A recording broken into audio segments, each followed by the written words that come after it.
జపాన్తో compare చేసుకో. Japan GDP ఎంత? 12 కోట్ల జనాభాకి $4 ట్రిలియన్ ఎక్కడికో ఉంది. కానీ భారతదేశం జీడిపి అంతా $4 ట్రిలియన్ 140 కోట్లకు పంచాలా.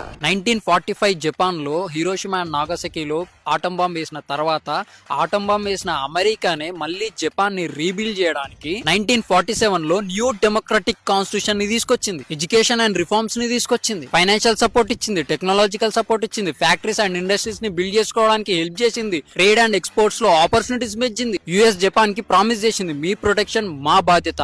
అంటే ఆర్మీకి ఖర్చు లేదు, వాళ్ళు only economy, education and innovation లోనే ఫోకస్ చేయడానికి యుఎస్ అన్ని విధాలుగా సాయం చేసింది. జపాన్ ఎదగడానికి కారణం అమెరికా ప్లస్ జపాన్. ఇక మన దేశానికి వద్దాం. 1947 లో స్వాతంత్రం సాధించుకున్నాం. వివిధ కులాలు, మతాలు, భాషలు, సంస్కృతులు ఉన్నా గానీ ఆ రోజు 30 కోట్ల మంది, ఈ రోజు 140 కోట్ల మంది డిసిప్లిన్ గానే పెట్టినాం. ఈ రోజు తిరుగుబాటు వచ్చి సైనిక పాలన మాత్రం తీసుకురాలి. మన దేశాన్ని 38 ఇయర్స్ ఒక్క ఫ్యామిలీ రూల్ చేసిన, 78 ఇయర్స్ ఆఫ్ ఇండిపెండెన్స్ లో 64 ఇయర్స్ ఒక్క పార్టీ రూల్ చేసిన, సోషలిస్ట్ ఐడియాలజీతో 1990 కన్నా ముందు క్లోజ్డ్ ఎకానమీ ఉన్నా, ఇంపోర్ట్స్ మీద అధిక టారిఫ్స్ పెట్టిన, లైసెన్స్ పెట్టి ఫారెన్ ఇన్వెస్ట్మెంట్ ని లిమిట్ చేసిన, లైసెన్స్ రాజ్యంగా నడిచిన, major industries like steel, telecom, mining మీద స్టేట్ కంట్రోల్ ఉన్న, ప్రతి వ్యాపారంలో ఏల్బెట్టడానికి ప్రభుత్వం ఎప్పుడు జోక్యం చేసుకున్నా, అరే 97% సర్జ్ ట్యాక్స్ పెడితే 2 lakhs కన్నా ఎక్కువ ఇన్కమ్ ఉన్న వాళ్ళకి 97% ట్యాక్స్ విధిస్తే ఎవడైనా వ్యాపారం చేయాలనుకుంటారా అండి? 1991 లో మనకి ఎకనామిక్ క్రైసిస్ వచ్చి IMF ని కన్సల్ట్ అయిన తర్వాత క్యాపిటలిజం ని ఎంకరేజ్ చేసినాం.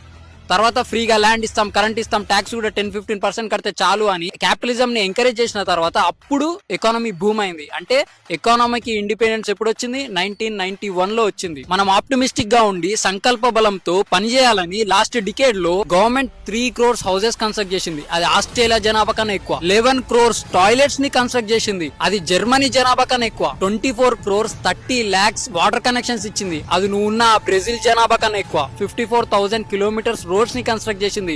అది 1.5 times diameter to the earth.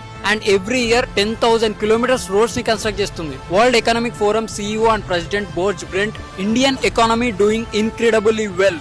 In 2034 India will hit $10 trillion అని చెప్పారు. 40 crores people out of poverty అని చెప్పారు. అది అమెరికా జనాభా కన్నా ఎక్కువ. International Monetary Fund IMF report ప్రకారం మన కంట్రీ యావరేజ్ గా 6.7% జీడిపిని ఇంక్రీజ్ అవుతుంది ఎవ్రీ ఇయర్ యావరేజ్ గా. ప్రపంచంలోనే ఫాస్టెస్ట్ గ్రోయింగ్ ఎకానమీ. ఫారెన్ ఇన్వెస్టర్లు భారత్ లో మేం ట్రేడ్ చేస్తాం, మేం ఇన్వెస్ట్ చేస్తాం అని పోటీ పడుతున్నారు. ఇదంతా కేవలం ఆప్టిమిజం వల్ల, సంకల్ప బలంతోనే సాధ్యమైంది. ఆ దేశ జీడిపి చూడు, ఈ దేశ పర్ క్యాపిటల్ చూడు, మనం ఏడున్నాం. ఇన్ఫీరియారిటీ కాంప్లెక్స్ వల్ల కాదు, పరిష్కారం చూపని విమర్శ సారవంతమైనది కాదు.